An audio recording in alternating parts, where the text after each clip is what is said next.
Hey everyone, welcome back to the BFD channel. My name is Shu. Today we're going to be talking about bike lights and what you should know before you buy one. All right.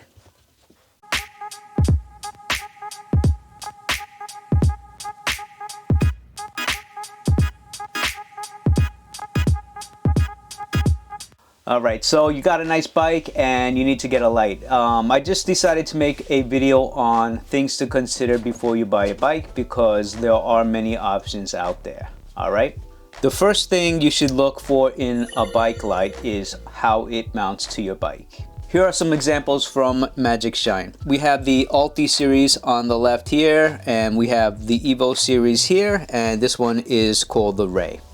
Just by looking at the light, you wouldn't be able to tell how it gets mounted to the bike. But these two right here, these are considered under bar mount lights. So they essentially get mounted underneath like this. If you mount them on top of your handlebar, they'll be upside down and they won't work as they are designed. So in that case, you would choose something like this, where these two will get mounted to your handlebars and sit on top, and they would aim down like this. Also, if you have a Brompton and you want to mount your bike light to your brake caliper, you would choose something like this and it would aim down like this. With the Evo 1700, you can mount this one to your carrier block on the Brompton, and this will attach to the carrier block with an adapter and aim down like this. And this is just another handlebar mount light as well. Another important aspect to consider about bike lights is how long the battery will last. As you can see with these examples, let's take the Ulti series here. This is the Ulti 400 by Magicshine, and this is the Ulti 2500S by Magicshine. And you'll see the size comparison, they're quite different. So one light might last you a whole week, one light might last you just a day. And if you're a commuter, the last thing you want to worry about is having to recharge your battery at the end of the day. So make sure you buy the proper size battery that you are going to need. Okay? As a commuter, you want the biggest battery, so you don't have to worry about changing your battery. But if you have a weekend bike where you're only going to be riding it once a week, something small like the Ulti 400 would do just fine, and you'll save weight as well. The third most important thing to consider about a bike light is the actual light itself. What is the light going to do for you? There's basically three patterns that you should look at. One is a constant on, and one is a flash mode. And also, if you're into mountain biking, you should also look for a spotlight. So there's basically flood mode, spot mode, and flash mode.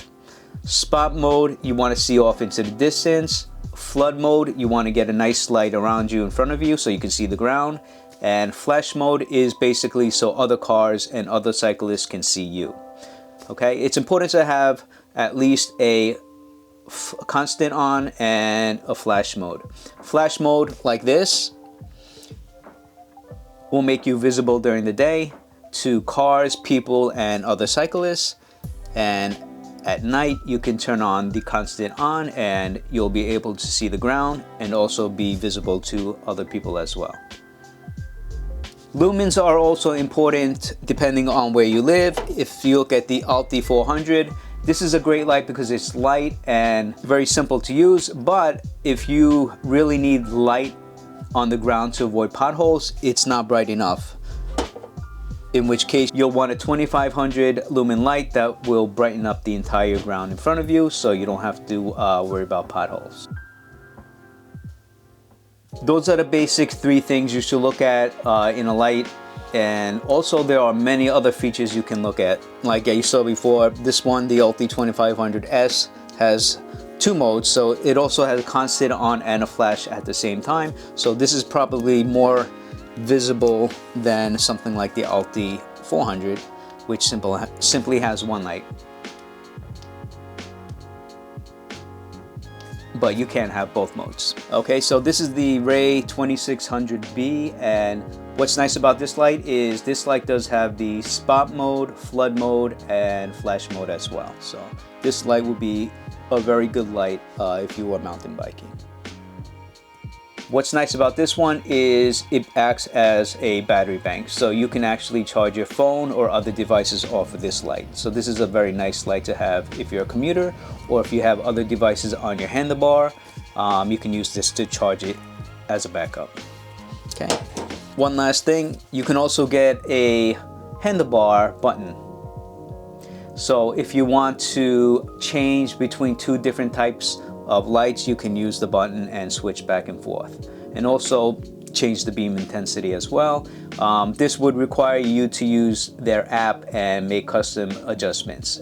Okay, so if you want to get fancy, you can use the button. All right, so just make sure you guys have a nice light and do your own research on what type of light you want before you buy it, because obviously there's a lot of choices out there. All right, please like, share, and subscribe, and I'll see you guys next time.